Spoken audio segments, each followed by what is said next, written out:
they'll be calling you a radical. So this video might piss some people off, but I really don't give a fuck. So this is important and short. I should have did this a long time ago. Racism in Utah is outrageous. This is the fucking president of the university. Said she's concerned about the coach's ethnicity. He's an Islander. Which, if you know nothing about Utah football, I mean, fire her immediately. She got to be fired. The most racist place on earth, Utah State. Utah State, racist. Let's get into this. Get into this big time. And look, to think that Black Lives Matter was started by three freaking wannabe imperialists sitting around in a fucking chair is beyond a fucking disgrace. It's the most spit in Kevin Blanch's face in history. You think I was born with these scars across my face? I took years fucking fighting in the streets for social inequality. Black Lives Matter was started by the Million Mass March. They co-opted. Who started the Million Mass March? Kevin Blanch did. Based on the death of a girl named Danielle Willard in 2012. It's an unarguable fact. They stole it. Let's talk about racism in Utah and the fact that I want you all to sit back and just think about this. I'm in critical condition, fighting for my life. When Danielle Willard got shot, Matthew Stewart, I was in the bone marrow transplant diet. You know, I know Matthew's mom and dad. You know, the no-knock warrant come in there. Jarrett, the cop that was killed by another cop, I know him too. I mean, the whole nightmare. I had the entire field. Fuck, what a spit in my face. I want you to, all of you, just sit back and think of this. Here's the problem with the so-called black movement. It's becoming wannabe imperialist. It's Barack Obama-ism. Obama, there's nothing African about. There's African. Nothing American. I could prove this. Racism. It's imperialism on both sides. Barack Obama. What a betrayer. Donald Trump, what a fucking racist. Utah? Oh my God. Oh my God. You think about the University of Utah, the most overrated football program in the fucking country by fucking many times. I like Kyle. But you know what? Marty, Coach and Wadey uses the N-word. They still line up. We're going to be the next king. Now stop. Okay. Let's go. Get into this. I know Damian Lillard personally. Very personally. I supported him more than anyone. No one supported him. Jimmer, BYU. I'm like, you got an NBA player, right? I did the play-by-play then for Weber State Radio. I was the play-by. I knew Damian really well. Still do. Donovan Mitchell. I flew on the plane from him when he came to the Jazz here. He and I had a long talk. Go ask him. Neither one of them. They're just going to advance their brand because they're going to be the next King James. Think about the fact that the NBA co-ops this. Peace, love, Black Lives Matter, bulletproof vests all over. These are guys that are making 10, 20, 30. None of them puts their money where their mouth is. None of them. They all just talk it. The jerseys made by Muslim murdered slaves in China. You go to China, to that part of the world, where the cotton and the textiles come from, it's way worse racism. And you don't think I know? Oh, I fucking know. You go to those videos when I used to drink the fucking glass, pretend it was blood, which was beet juice. Hey, come here. And then we'd run a hot light over your garment. Blood, Shirtwaist Fire. This whole movement was started on Kevin Blanch on the lead up to the 100th anniversary of the Shirtwaist Fire. What's that? That was March 25th, 2011. But something happened on the way to that place. Fukushima. The top of the pyramid. Donovan Mitchell and I are talking in the New York City airport. What the fuck are you doing here? I'm flying to Salt Lake. Why? Didn't you know I got drafted by the Jazz? Oh my God, you did? I wasn't paying attention. I knew him from frickin' New York, upstate.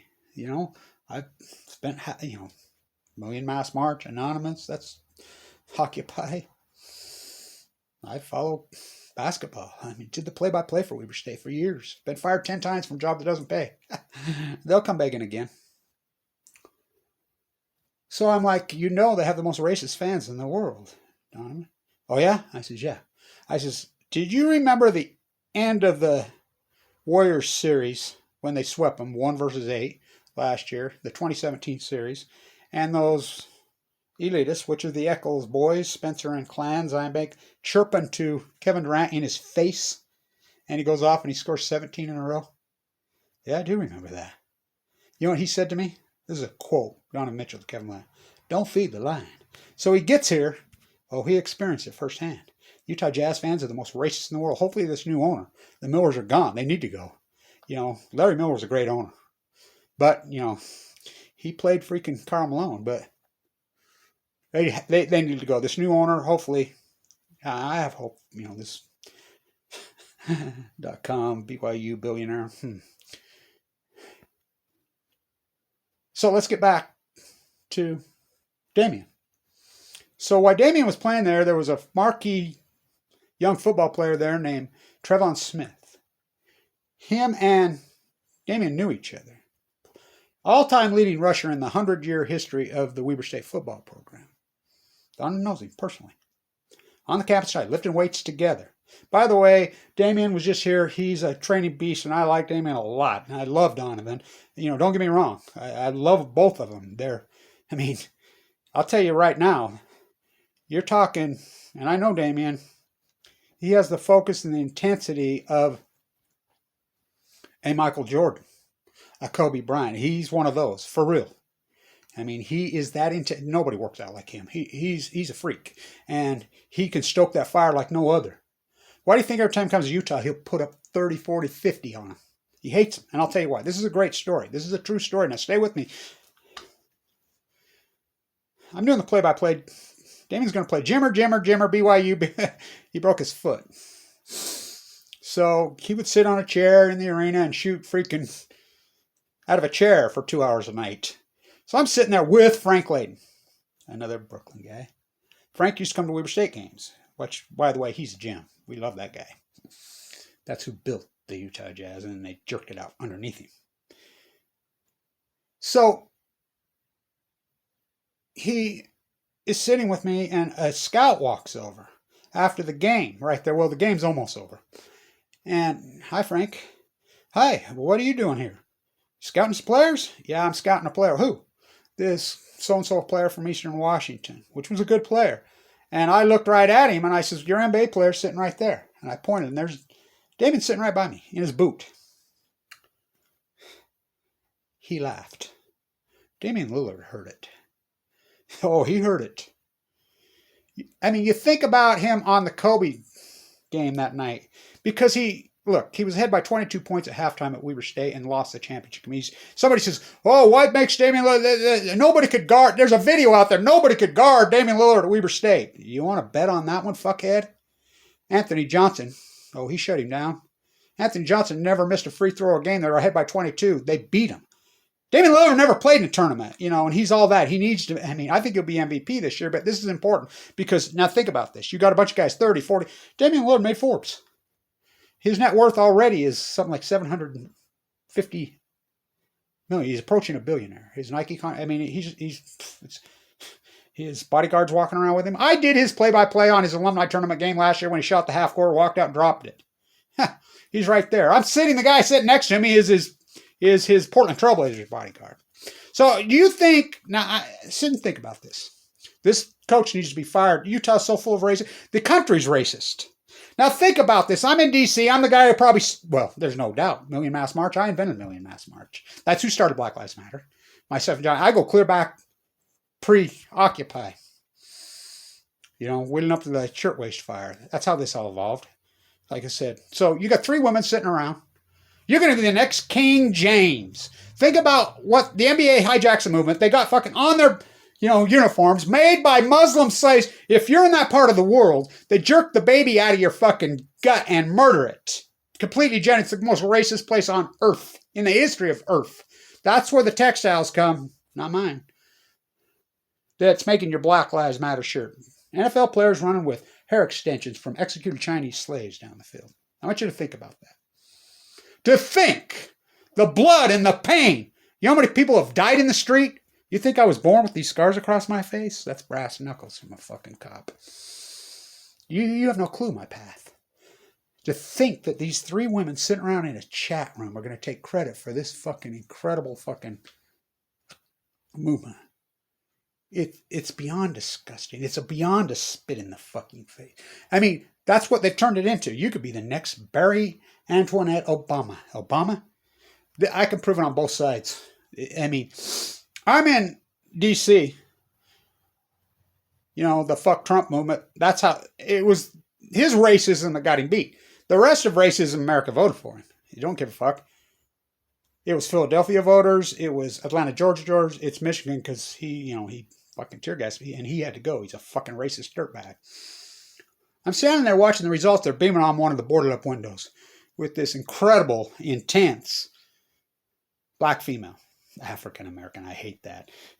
Fucking the biggest slur of them all is Indian. How about fucking Native American? Oh fuck. America Vespucci was from fucking Florence, Italy. Fucking the Italian and Spanish fucking invader were mass murderers. She says, well, Kamala Harris ain't black. By the way, I know Kamala Harris personally because my work on San Onofre. I says, what are you talking about? Her father is Dr. Harris, the anti-trickle-down guy at Stanford. No, they're from, they're Haiti and Indian.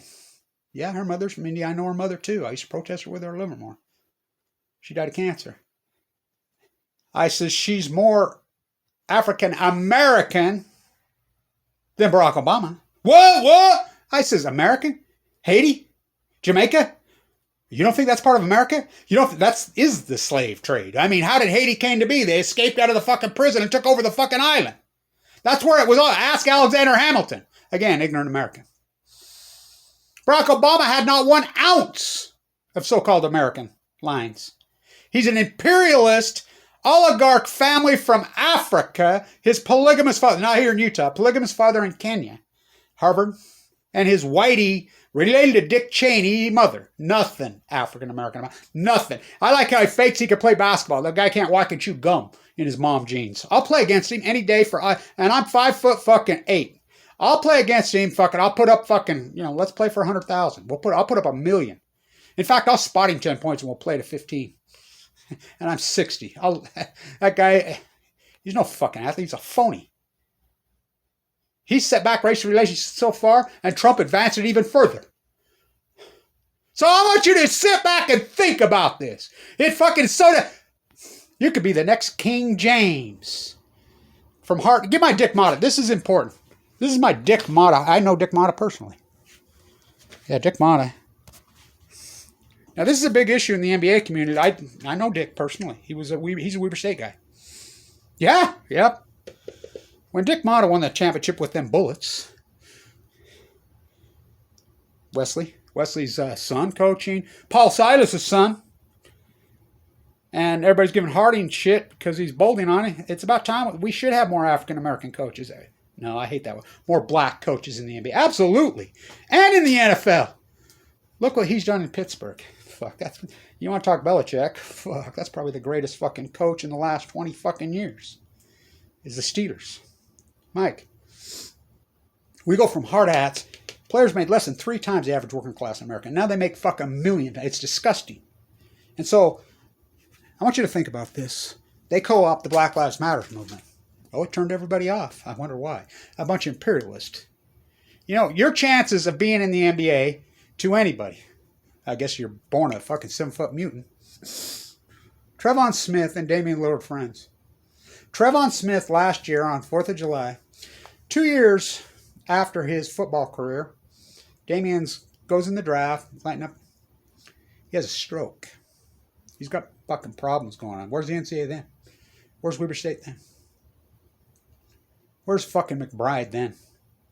By the way, I like the football coach now, Jay Hill. He's a fucking gem. And I like Randy Ray a lot. He's a fucking gem. The athletic department are corrupt as fucking hell. We have a new president. We'll see.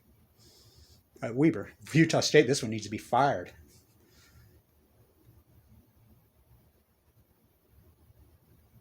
He becomes homeless. He gets picked up on some bullshit old warrants at the homeless shelter. Trevon did. Last year. Thrown in a jail cell and beat to death. Died in a jail cell on the 4th of July. How come we're not talking about him? Damian? I love Damian. He's a fantastic person, you know, and I understand he's focused right now, but don't jump into the Black Lives Matter unless you fucking mean it, which they did. Donovan, I still have hope from him, but I mean, when they put you up on a crown and you go from hard hats to fucking LeBron, look, none of them fucking walk it, they just talk it. So I want you to think about this, and this is important. Racism is over the top in this country. We're standing there and she goes off on me. She says, no, I always support Obama. And I said, why? Why? He's fucking Trump. What did he fucking ever do for anybody underprivileged? What did he ever do for working class? What did he do? Cover up Fukushima. Him and Trump, me and her, you know. And she was an intelligent, dynamic person, just hypnotized. Same with the right. The right is hypnotized. Fucking race shouldn't even be a fucking issue. But it is, boy, ain't it? Racism in America's harder than, I mean... Islanders in football in Utah. That is Utah football. Period. Ask BYU's coach, Salaki. Fucking, this guy's a gem up. I mean, the players love him. They fucking love him. Well, I'm concerned about his ethnicity. This last story. I want you to think about this. 3 wannabes. You could be the next King James. Cinderella, you could marry a fucking prince. You could be the next Jay-Z. You could be the next fucking, fuck it, make you throw up. Bling, bling this, motherfuckers. Black Lives Matter was started in the streets of Washington, D.C. Me and a young black female who's dead now, named Tanisha, from Baltimore. 2012, I'm carrying my Danielle Willard signs, fresh out of the bone marrow transplant center. You know, in the fall of 2012 and early 2013, peace vigil. We break out a fucking sign, and you know, and I says, fuck, they don't give a fuck. They don't give a fuck about anybody. They're hypnotized Al-Qaeda, and she says, yeah, and they really don't care about black lives. And it just came out of her mouth. And I says, oh, Black Lives Matters, everyone's lives matters. That was my exact words. And we made a sign. And we took Tara's current sign, and you know our rules back then. The Million Mass March, we had rules. You know, no leaders, no merchandise, no nothing. Posted and your logo here. You know, we had several black and white family members who had loved ones had been beat to death by cops and murdered. Joe the killer cops! That's Larry. His brother was killed in Ohio. That's 2012. Long before, I want you to think about this. 3 women sitting around a fucking chat room are going to take credit. Time magazine thing. Do you know what kind of blood and fucking pain has been spilled in this movement? Especially in the past decade. Do you know how many of those people have been beat to death that fucking have been? I was not born with these scars across my... You have no clue what I've been through. How about Michael's dead? Sarah's dead? She was the greatest. You know how many people that fucking did all this dirty work for someone, gave up everything, gave up their careers, gave up their lives, gave up their money, gave everything, fucking attacked every fucking angle. We fucking bled and died in the fucking streets, and you're gonna take credit for Black Lives fucking bullshit, and then you wonder why everybody rejects you. Where's your fucking crown? It's disgusting. Don't fucking walk and sell a fucking shirt by A. Fucking do it. I do the work. I'll stay at it. You know, I'll stay at it, but racism in Utah, fucking never been worse. And I'm 7th generation here. Who's this? And you want to talk racism? Go ask a native, indigenous person. I'll show you fucking racism. You know, out in the street, that's where I meet. As I say, and I've been posting it all over. By the way, I found Black Lives Matter that I posted in 2012. Hashtag this motherfucker. What a sham. Fucking imperialism. You could be the next King James. Fucking disgusting. Fucking disgusting. It's not black or white. It's class warfare. You know, and I'll always support Breonna Taylor. I'll always support Matthew Stewart. You know, Jared was killed in that no-knock war here in 2012 in Utah. I was in the bone marrow transplant center. But number one, Black Lives Matter, the whole movement was started on the death of a white girl in Utah named Danielle Willard, which is the most heinous one of them all. And you can fucking deny my work all the way, but I want you to think about that. 3 women sitting around a fucking hashtag. Fuck, isn't it perfect? It's disgusting as fuck. You know, all the pain and blood. You know how many people have fucking fought and died for this? Oh, I pay homage to him every day. Out in the fucking street. Credibility is earned, not hijacked.